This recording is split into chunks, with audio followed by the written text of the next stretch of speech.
All right, this is a quick video to show a little bit about the issue with the original standard hot end that comes with the, in this case, an Ender 3.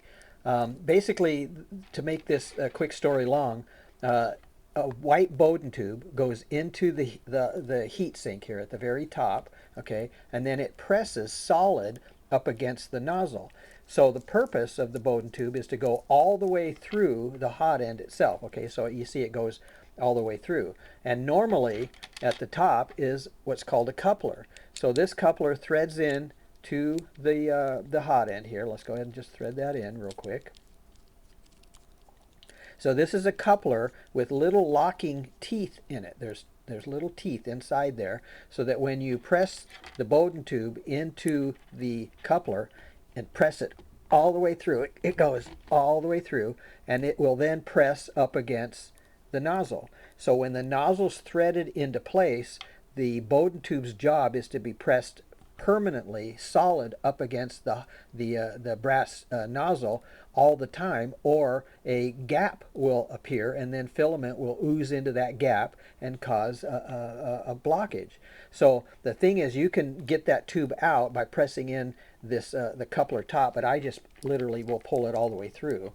Okay, so it's not going to, so I don't have to do anything with the little locky thing, because sometimes that unlock doesn't work very good to get it out. You can certainly get it in, so I just pull it all the way through.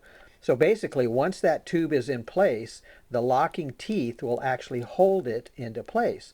But someone came up with a device, or it's an added, I guess, an all metal a part that you can thread in there. So basically the part here is a heat break. So it's an all metal heat break that is replacing the original one, threaded in, and then it will not allow the white Bowden tube to go much further than, say right here. So it doesn't come anywhere near the nozzle itself. That's because that's a problem. The white Bowden tube will actually melt and crystallize a little bit up against the heat, which causes a blockage. So a gap will cause a blockage. The heat overheating the white Bowden tube, if you're above, say, 210 Celsius, that'll cause it to turn black and crystallize. So to keep the white tube away from the nozzle, this aftermarket hot end tube, or heat break tube,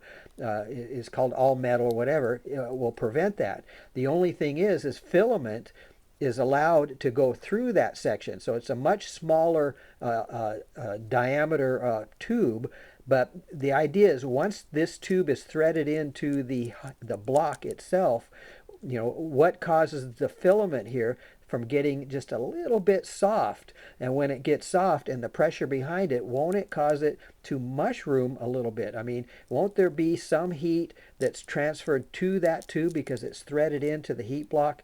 Won't some heat transfer in there and cause it to mushroom out? And according to some videos, it does. It will still mushroom out slightly. So even though the white tube's up here, that problem's been solved. But the filament going through this tube may have a tendency to mushroom out, get a little fatter, and cause friction. So the video says, well, you got to lubricate it. Okay, well, that seems, again, something I didn't want to have to do. And also, it says that you might have to rethread the threads in the heat block just to accept that tube. So again, these are issues I didn't want to have to deal with. So what I do, in order to keep the white Bowden tube away from the nozzle, what you can do is go ahead and take this out. Okay, I'm going to just take this out, set it down here to the side. Okay, and then I'm going to remove the nozzle.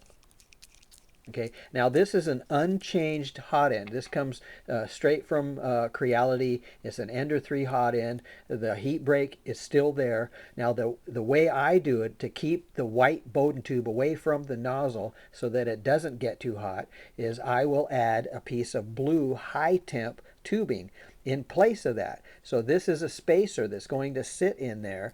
Okay, a spacer that's going to sit in there. Once you put this in there, okay, and you put your nozzle back into place, okay, the nozzle will get hot. The high temp tube is resistant to heat, okay, So I'm going to put that in there like that, kind of firm it up. So now the blue tube is in there, and then what will happen is when the white tube is shoved into place, okay, when it's put in there, it's now solidly, let me find the hole here, it's now pressing up against the blue tube. So to keep it there, okay, is you go ahead and put your the coupler back in, but before you do that, you don't want the blue tube from falling out, okay, falling out through the coupler, because it will. Okay, so because again, if this is here and the coupler is in place like this, the blue tube will just push all the way through. So to keep that from happening and hold the blue tube in place, you make yourself, or you create a 3D printed spacer. This is a 3D printed spacer that's pressed in there like that, and that is held into place with the coupler. Okay, so now that blocks like that. So now that will block the white tube from going all the way through. That's exactly what you want.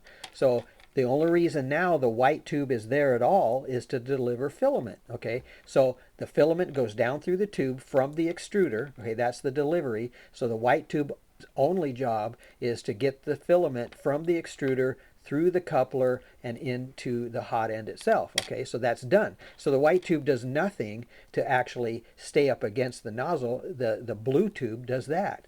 So we're going to go ahead and take this out. Actually, let's just leave it in this. Right now, the coupler is in there. Okay, it's pressed into place. This is firmly held down. So the coupler itself is in there. The blue tube, let's go ahead and take this out, is put in there now to keep the heat, the tube from reaching here. Now this takes the heat. We're going to go ahead and press that in there like that.